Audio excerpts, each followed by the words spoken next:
నమస్కారం. Top Telugu news కి స్వాగతం. హెడ్లైన్ చూద్దాం.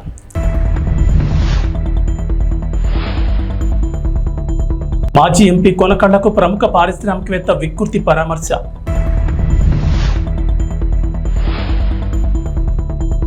ఐదు సంవత్సరాలకు ఒకసారి జరిగే శ్రీ మారెమ్మ తల్లి జాతర మహోత్సవాలు ప్రారంభం.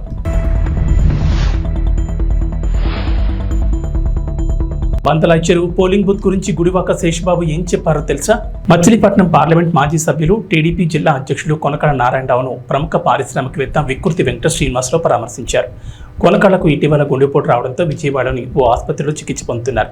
విషయం తెలుసుకున్న వికృతి సోమవారం ఆసుపత్రిలో చికిత్స పొందుతున్న కొనకళ్ళ నారాయణరావును పరామర్శించి ఆరోగ్య విషయాలు అడిగి తెలుసుకున్నారు. గతంలో తమకు గల పరిచయాలను కొనకళ్ళ వికృతి గుర్తు చేసుకుని కొద్దిసేపు ముచ్చటించుకున్నారు. అలాగే కొనకళ్ళ బుల్లయ్యతో వికృతి శ్రీనివాస్ కొద్దిసేపు చర్చించారు.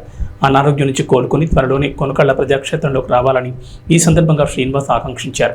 ఈ కార్యక్రమంలో వికృతి రాంబాబు, బర్మా శ్రీనివాసరావు తదితరులు పాల్గొన్నారు. 5 సంవత్సరాలకు ఒకసారి జరిగే శ్రీ మారెమ్మ తల్లి జాతర మహోత్సవాలు ప్రారంభమయ్యాయి. మోపిదేవి మండలంలోని అన్నవరం, చెల్లపాలెం గ్రామాల ప్రజలు అత్యంత భక్తి శ్రద్ధలతో నిర్వహించుకుని శ్రీ మారెమ్మ తల్లి జాతర ఉత్సవాలు శుక్రవారం సంప్రదాయబద్ధంగా ప్రారంభమయ్యాయి. ఈ నెల 17వ తేదీ శుక్రవారం నుంచి 20వ తేదీ సోమవారం వరకు జాతర కార్యక్రమాలు జరగనున్నాయి. జాతరలో మొదటి రోజైన 17వ తేదీ శుక్రవారం శ్రీ గంగానమ్మ తల్లికి చలి నైవేద్యాలు సమర్పించారు. గ్రామ కమిటీ పర్యవేక్షణలో అన్నవరం, చెల్లపాలెం గ్రామస్తుల ఆధ్వర్యంలో భక్తులు పెద్ద సంఖ్యలో తరలివచ్చి చలి నైవేద్యాలు సమర్పించారు. రెండవ రోజైన 18వ తేదీ శనివారం పోతరాజు తండ్రికి చలిమిడి, వడపప్పు సమర్పించడంతో పాటు మొక్కుబడి చెల్లించుకుంటారని గ్రామ కమిటీ సభ్యులు తెలిపారు. మధ్యాహ్నం నుంచి శ్రీ మద్దెలమ్మ, మదరజాయి జాతర నిర్వహిస్తామన్నారు. అదే రోజు సాయంత్రం శ్రీ మారెమ్మ, శ్రీ ముత్యాలమ్మ అమ్మవార్ల జాతర జరుగుతుందన్నారు. ఆదివారం రాత్రి పోతరాజు తండ్రి గెడ ఊరేగింపు ఇంటింటికి నిర్వహించనున్నట్లు పేర్కొన్నారు. సోమవారం మనవలమ్మ జాతర కార్యక్రమాలు నిర్వహించనున్నట్లు కమిటీ సభ్యులు వెల్లడించారు. ఆయా కార్యక్రమాల్లో భక్తులు పెద్ద సంఖ్యలో పాల్గొని మొక్కుబడులు చెల్లించుకోవాల్సిందిగా గ్రామ కమిటీ సభ్యులు కోరారు.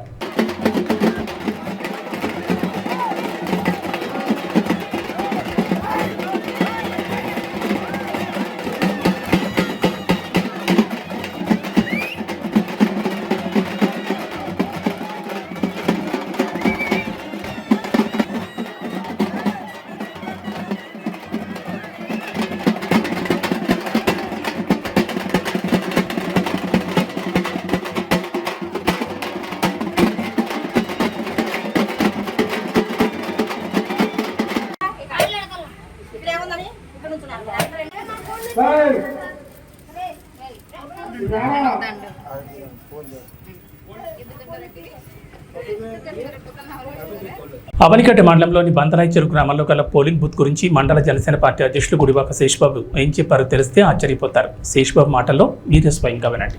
సంవత్సరాల కాలం నుంచి కూడా బంతలాయ్ చెరువు గ్రామ బూత్ అంటే ఒక ప్రత్యేక స్థానం ఉంది. అక్కడ ఏదో దొంగతనంగా వాళ్ళు కావాల్సిన వైపు వేసేసుకుంటారని, ఓట్లు రెగ్గింగ్ చేస్తారని ఇలాంటి ముద్ర ఉంది. కానీ ఈరోజు మొన్న జరిగినటువంటి 13వ తారీఖున జరిగినటువంటి ఎన్నికల్లో ఒక్క ఓటు కూడా దొంగ ఓటు పడలేదు, రెగ్గింగ్ జరగకుండా కాపాడారంటే అక్కడ ఉన్నటువంటి జనసేన పార్టీ మా నాయకులు, కార్యకర్తలు కావచ్చు, తెలుగుదేశం పార్టీ నాయకులు, కార్యకర్తలు కావచ్చు, వారు దొంగ ఓట్లు పడకుండా నిరోధించారంటే నిజంగా అభినందనీయం. బందలాయ్ చెరువు అనే గ్రామం కూడా ప్రజాస్వామ్య సరళిలోకి వచ్చిందని చెప్పడానికి ప్రత్యక్ష తార్కాణం. మంచి వాతావరణం ఏర్పడుతుంది. గ్రామాభివృద్ధిపై దృష్టి పెట్టే యువకులందరూ కూడా కావాలని స్వచ్ఛందంగా వచ్చి ఓట్లు వేశారు. ఆ యువత అంతా కూడా నేడు రాజకీయాలకి అయిపోయింది కాబట్టి దూరంగా వదిలేయటం. ఇక మనం గ్రామాన్ని ఎలా అభివృద్ధి చేసుకోవాలి అనే దాని గురించి దృష్టి పెట్టాలని అందరికీ కూడా సూచించేస్తూ ధన్యవాదాలు తెలియజేసుకుంటా ఉన్నాం. Thank you. కోడూరు మండల పరిధిలోని పిట్టలంకలో నిత్య సహాయ మాతా దేవాలయం 100వ ఉత్సవ వేడుకలు ఘనంగా నిర్వహించారు. విజయవాడ పీఠాధిపతి బిషప్ తెలగతోటి జోసెఫ్ రాజారావు ముఖ్య అతిథిగా విచ్చేసి క్రీస్తు సందేశాన్ని అందించారు. ఈ సందర్భంగా ఆర్సీఎం చర్చ్ ఎదురుగా జరిగిన కార్యక్రమాలను మాట్లాడుతూ మన పూర్వీకులు యేసుక్రీస్తు పట్ల ఉంచిన విశ్వాసాన్ని ఈ తరం ముందుకు నడిపిస్తుందని చెప్పారు. ఇప్పుడున్న చిన్నారులు రాబోయే తరానికి విశ్వాసులుగా మిగులుతారన్నారు. యేసుక్రీస్తు చూపిన బాటలో ప్రతి ఒక్కరూ పయనించడం ద్వారా శాంతియుత సమాజం ఏర్పడుతుందన్నారు. ప్రతి ఒక్కరూ తోటి మానవుల ఎడల దయ, ప్రేమ, కరుణ కలిగి ఉండాలన్నారు. తొలుత పాత దేవాలయ ప్రాంగణంలో నూతనంగా నిర్మించిన మరియమాత స్వరూపాన్ని బిషప్ రాజారావు ఆవిష్కరించారు. అనంతరం పరలోక ప్రార్థన చేశారు. ఈ సందర్భంగా కొంతమంది చిన్నారులకు ఆయన జ్ఞానస్థానాన్ని అందించారు. అనంతరం ఆర్సీఎం విశ్వాసులకు దివ్య సత్ప్రసాదాన్ని అందించారు. ఈ సందర్భంగా భక్తులకు అన్నదానం నిర్వహించారు. తొలుత వాటర్ ట్యాంక్ నుంచి ఆర్ఏఎం చర్చ్ వరకు రోడ్డుపై చీరలు పరిచి పూలు జల్లుతూ బిషప్ రాజారావుకి విశ్వాసులు ఘన స్వాగతం పలికారు. కోడూరు విచారణ గురువు చౌటపల్లి ప్రశాంత్ అధ్యక్షుడు జరిగిన కార్యక్రమంలో అవనిగడ్డ, నాగాయలంక, లక్ష్మీపురం, ఎదురుముండి, కూచిపూడి, మచిలీపట్నం, విజయవాడ, హైదరాబాద్తో పాటు పలు ప్రాంతాల నుంచి వచ్చిన విచారణ గురువులు క్రీస్తు సందేశాన్ని అందించారు. ఉపదేశీలు, సంఘ పెద్దలు, అవనిగడ్డ, కోడూరు, నాగాయలంక మండలాల నుంచి పెద్ద ఎత్తున విశ్వాసులు పాల్గొన్నారు.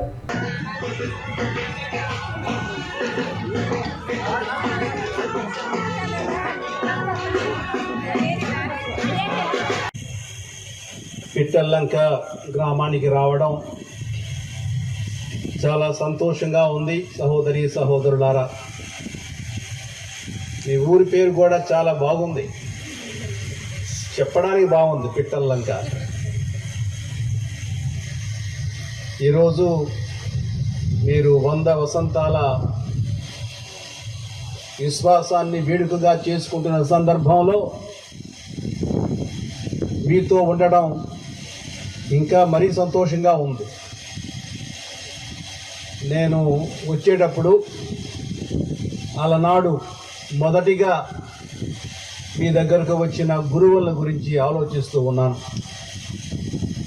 అదేవిధంగా విశ్వాసుల గురించి మీ తాత ముత్తాతల గురించి ఆలోచిస్తూ ఉన్నాను.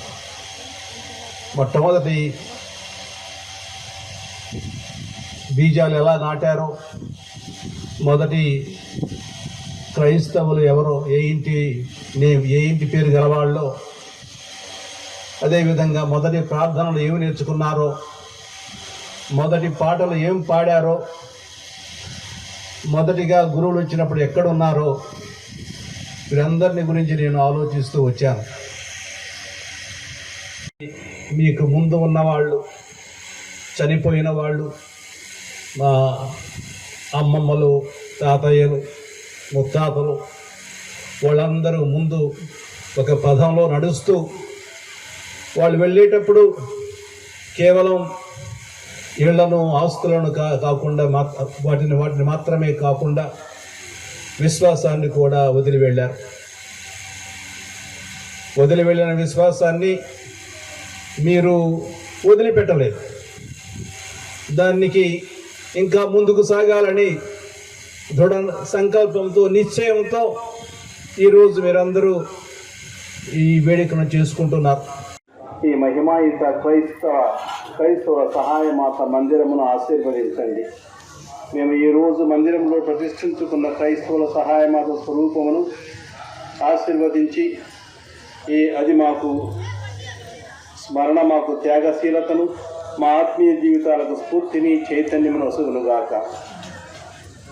ఈ సహాయమాత మందిరమును గౌరవించి ఆరాధించిన వారందరినీ కనికరించి వారిపై మీ ఆశీస్సులు కురిపించి వారికి ఇహలోక సౌభాగ్యాలు, జీవితాంతమును మోక్ష భాగ్యం ప్రసాదించమని మా నాథులైన క్రీస్తు ద్వారా ఈ మనవి చేయుచున్నాము.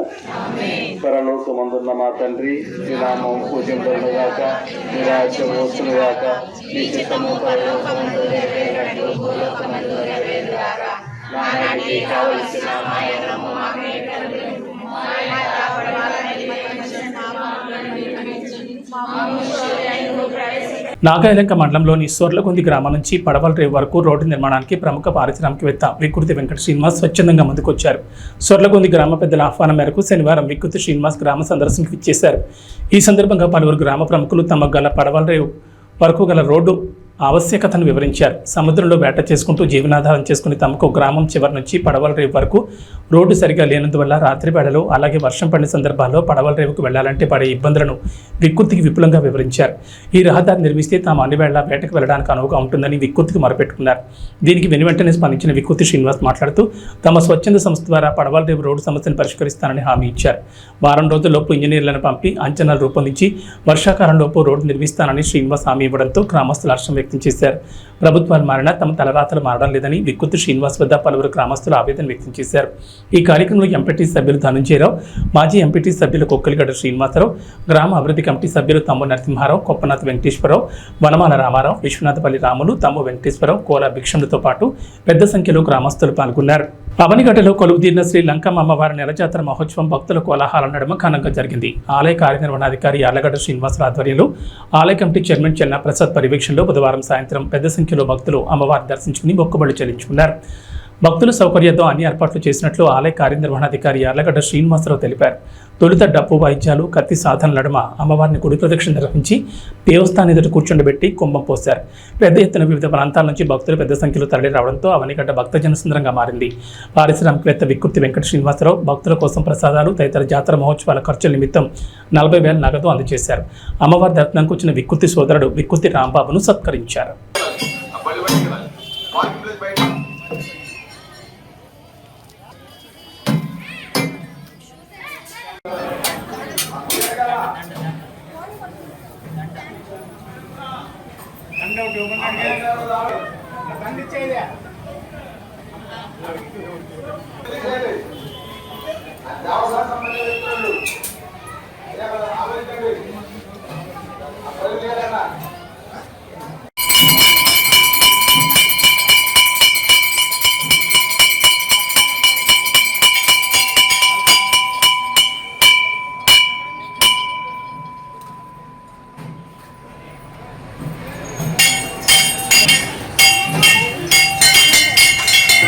తల్లి కృష్ణా జిల్లా అవనిగడ్డ గ్రామంలో గ్రామదేవత అయినటువంటి శ్రీ లంకమ్మవారి దేవస్థానంలో ఈరోజు అమ్మవారి నెలసంబరం పౌర్ణమి రోజు నుంచి మళ్ళీ రేపు మధ్యాహ్నం వరకు వైభవంగా ఈ కార్యక్రమం జరుగుతుంది. ఈ కార్యక్రమంలో భక్తులు అధిక సంఖ్యలో వచ్చే అవకాశం ఉన్నది. అలాగే ఈ కార్యక్రమానికి ఈ సంబర మహోత్సవానికి మా ధర్మకర్తలు, చైర్మన్ గారు, పోలీస్ వారు, అలాగే రెవెన్యూ డిపార్ట్మెంట్ వారు, ఆరోగ్య శాఖ వాళ్ళు కూడా ఈ కార్యక్రమానికి ఎంతో సహాయ సహకారాలు చేస్తున్నారు. అట్లాగే ముందు కార్యక్రమాలకు కూడా వీళ్ళందరూ సహాయ సహకారాలు ఇవ్వాల్సిన కోరుకుంటూ జై లంకమ్మ తల్లి. లంకమ్మ తల్లికి నెల సంబర మహోత్సవం జరుగుతుంది. విధానం ప్రకారం జరుపుతున్నాం. పల్నాటి ఆచారం ప్రకారం అమ్మవారికి విధానం నడుపుతున్నాము. నెల సంబరం జాతర.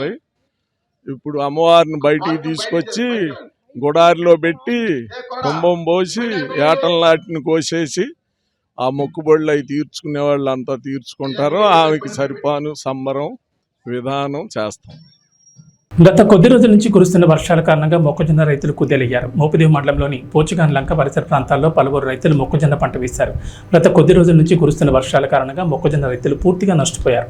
మొక్కజొన్న కౌలు రైతు యార్లగడ్డ బసవపూర్ణయ్య తన ఆవేదన వ్యక్తం చేశారు. 3 ఎకరాల 25 సెంట్లను కౌలుకు తీసుకుని మొక్కజొన్న పంట వేసినట్లు తెలిపారు. కౌలుకు కాకుండా ₹1,00,000 పైగా పెట్టుబడి పెట్టినట్లు వెల్లడించారు. గత వారం రోజుల నుంచి వస్తున్న అకాల వర్షాల కారణంగా మొక్కజొన్న పొత్తులు తడిసి నష్టపోయినట్లు ఆవేదన వ్యక్తం చేశారు. వర్షం కురవని సమయంలో కూలీలతో పొత్తులను ఎండబెడుతున్నట్లు చెప్పారు. వర్షాల కారణంగా నష్టపోయిన మొక్కజొన్న రైతులను ప్రభుత్వం ఆదుకోవాలని ఈ సందర్భంగా బసవపూర్ణయ్య కోరారు. మొక్కజొన్న పొత్తులను తీయకుండా పంటపై ఉన్న రైతులు కొంత ఊపిరి పీల్చుకున్నారు. ఇప్పుడు మొత్తం అంతా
మోపిదేవి మండలం నాగాజప్ప గ్రామం. నా పేరు యార్లగడ్డ బసవపూర్ణయ్య. నేను 3 ఎకరాలు 3 బాధికి కౌలు తీసుకుని పండిస్తున్నాను. ఈ మొక్కజొన్న వేసాను, మొక్కజొన్న మొత్తం పాడైపోయింది, మొత్తం ఇదే పరిస్థితి. మీరు ఏమైనా దయచేసి ఏమన్నా ఏం రూపాయి వచ్చింది ఏం లేదు, ఇందుతో మొత్తం అంతా నేను చేసి పెట్టుకుంటున్నాను. ఇప్పుడు ఇది మీరు దయచేసి ఏమైనా ఇప్పించవలసిందిగా కోరుతున్నాను. నంద్యాల జిల్లా ఎస్పీ రఘురామరెడ్డి ఆదేశాల మేరకు కోఆర్డినేషన్ నిమిత్తం డోన్ డీఎస్పీ శ్రీనివాసరెడ్డి పర్యవేక్షణలో Dhone town urban police station inspector Praveen Kumar, Dhone rural inspector Asrath Basha, Dhone town SI GK Sarath Kumar Reddy, Dhone rural SI Sudhakar Reddy, Jaladurgam SI Vijay Kumar మరియు Dhone town police station, Dhone rural station మరియు జలదుర్గం పోలీస్ స్టేషన్ల సిబ్బందితో ఉదయం 5 గంటలకు చిగురుమాన్పేట ఏరియా నందు కోఆర్డినేషన్ చేస్తుండగా ఒక లగేజ్ బ్యాగ్ను దొంగిలించుకుని వచ్చిన 130 సెల్ ఫోన్లు మరియు 1,48,500 రూపాయలు నగదును స్వాధీనం చేసుకున్నారు. విచారించగా అతని సమీప బంధువులైన ఎరుకల నవాబ్ మరియు ఎరుకల పవన్లు తమిళనాడు రాష్ట్రం నక్కు వెళ్లి అక్కడ మనుషులు రద్దీగా ఉన్న ప్రాంతాల్లో సెల్ ఫోన్లను దొంగిలించుకొచ్చి వాటిని రవికి ఇవ్వగా అతను హైదరాబాద్ తీసుకువెళ్లి మహమ్మద్ ఖాజా నిజాముద్దీన్ ఖైజర్కు అమ్మి వస్తాడని తెలిపారు. కౌంటింగ్ ఎలక్షన్స్ అయిపోయినాయి. ఎలక్షన్ కౌంటింగ్ 4వ తేదీ ఉంది కాబట్టి ఈ జిల్లాలో అంటే రాష్ట్ర వ్యాప్తంగా కూడా డీజీ గారి ఆదేశాల మేరకు ప్రతి జిల్లాలో రోజు ఎక్కడో చోట మా సబ్ డివిజన్ పరిధిలో ప్రతి అసెంబ్లీ కాన్స్టిట్యున్సీలో ప్రతిరోజు కూడా ఒక ఏరియా ఎంచుకుని అక్కడ కార్డన్ అండ్ సెర్చ్ చేయడం జరుగుతుంది. అంటే కార్డన్ అండ్ సెర్చ్ అంటే కార్డన్ అంటే ఆ ఏరియాని చుట్టుముట్టడం, సెర్చ్ అంటే అక్కడ సోదాలు చేయడం. అది అందులో భాగంగా ఈరోజు ఉదయం మా నంద్యాల ఎస్పీ గారి ఆదేశాల మేరకు మా డోన్ టౌన్లో చిగురుమాన్పేటలో ఈరోజు ఉదయం 5 గంటల నుంచి అక్కడ కార్డన్ అండ్ సెర్చ్ ఆపరేషన్ చేయడం జరిగింది. దాంట్లో డోన్ సిఐ ప్రవీణ్, మన డోన్ రూరల్ సిఐ భాష, ఎస్ఐ సుధాకర్ రెడ్డి, శరత్ కుమార్ రెడ్డి, వాళ్ళ జలదుర్గం ఎస్ఐ విజయ్ కుమార్, తర్వాత డోన్ టౌన్, డోన్ రూరల్, జలదుర్గం వీళ్ళ స్టాఫ్ అంతా కూడా చిగురుమాన్పేటలో కార్డన్ అండ్ సెర్చ్ చేయడం జరిగింది. దాంట్లో భాగంగా ఈ ఎరుకల రవి అలియాస్ పిలక రవి అని చెప్పి అతని ఇంట్లో సోదా చేసినప్పుడు 130 సెల్ ఫోన్లు అక్కడ దొరకటం జరిగింది ఒక బ్యాగ్లో. అట్లనే దాంట్లో 1,48,500 రూపాయలు క్యాష్ కూడా దాంట్లో పెట్టడం జరిగింది. దాని మీద అతన్ని అక్కడ విచారిస్తే తమిళనాడులో వీళ్ళ ఈ బ్యాచ్ ఉంది, ఈ బ్యాచ్ తమిళనాడు వెళ్ళి అక్కడ తమిళనాడులో రద్దీగా ఉండే ప్రదేశాల్లో జనాల దగ్గర ఈ సెల్ ఫోన్లు దొంగిలించుకుని తీసుకొచ్చినట్లు, ఈ సెల్ ఫోన్లు హైదరాబాద్లో వేరే అతను రిసీవర్ ఉన్నాడు, అతనికి అమ్మటానికి రెడీ సిద్ధం చేసినట్లు చెప్పడం జరిగింది. దాని మీదట అతన్ని అదుపులోకి తీసుకుని ఈ సెల్ ఫోన్స్ కూడా రికవరీ చేయడం జరిగింది. ఏదైతే అక్కడ ఈ సెల్ ఫోన్స్ దొంగతనం చేసుకొచ్చారో ఇద్దరు నవాబ్ను పవన్ను వాళ్ళిద్దరు దొరకాల్సింది, పట్టుకోవాల్సింది ఉంది. సో మొత్తం విలువ కూడా 21 lakhs ఈ సెల్ ఫోన్స్, 130 సెల్ ఫోన్లు, అట్లనే క్యాష్ 1,48,500 ఈ మొత్తం కూడా సీజ్ చేయడం జరిగింది. ఏదైతే కార్డన్ అండ్ సెర్చ్ ఆపరేషన్లో మా 2 సిఐలు 3 ఎస్ఐలు వాళ్ళ సిబ్బంది పాల్గొని చేశారు, వాళ్ళందరినీ కూడా మా ఎస్పీ గారు అభినందించడం జరిగింది. సో ఈ సెల్ ఫోన్ అఫెండర్స్ డోన్లో కొంతమంది ఉన్నారు, వాళ్ళు ఏంటంటే అదే పనిగా సెల్ ఫోన్ బయటికి వెళ్ళి బయట రాష్ట్రాల్లో కానీ బయట ప్రదేశాల్లో కానీ చేసుకురావడం జరుగుతూ ఉంది. వాళ్ళ మీద కూడా నిఘా పెట్టడం జరిగింది. అంతకుముందు కూడా ఈ సెల్ ఫోన్ సీజ్ చేసి కేసులు పెట్టడం జరిగింది, వాళ్ళ మీద షీట్స్ కూడా ఓపెన్ చేయడం జరిగింది. సో ఈ నిఘా అనేది కంటిన్యూ చేస్తాము. ఇట్లానే రైడ్స్ కూడా చేసి ఈ అఫెన్స్లు జరగకుండా ఉండే విధంగా చర్యలు తీసుకోవడం జరుగుతుంది. కర్నూలు నుంచి ఆదోనికి పోతున్న బస్సు తెల్లవారుజామున డ్రైవర్ నిద్రమత్తులో అదుపు తప్పి బోల్తా పడింది. బస్సులో 40 మంది ప్రయాణికులు ఉన్నారు. 2 బాలికలు అక్కడికక్కడే మృతి చెందగా మిగతా ప్రయాణికులకు తీవ్ర గాయాలయ్యాయి. తీవ్రంగా గాయపడిన క్షతగాత్రులను కర్నూలు ప్రభుత్వ ఆసుపత్రికి తరలించారు. డ్రైవర్ పరారీలో ఉన్నాడు.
అది సైడ్ లాగేసింది బండి.